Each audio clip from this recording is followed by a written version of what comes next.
Hello guys, welcome to my new blog.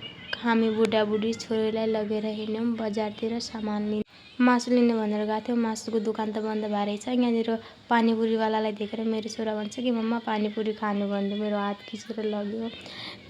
जो भन्छ नि पानीपुरीको लागि केटीहरू मर्छन् भनेर, मेरो छोरा केटा भयो भने मलाई कसरी खिचेर लगिरहेछ पानीपुरी खानलाई हेर्नु। यहाँनिर छोरोले पानीपुरी खायो, मैले बर्गर खाएर लाग्यौँ हामी मासुको पसलतिर।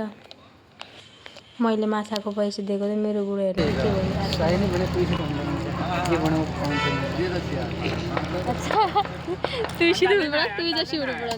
आज मेरो बुढोले फिस बनाउँदैछ। म के हो त्यो? यो चाहिँ हो माछाको छाला। माछाको छाला। एमे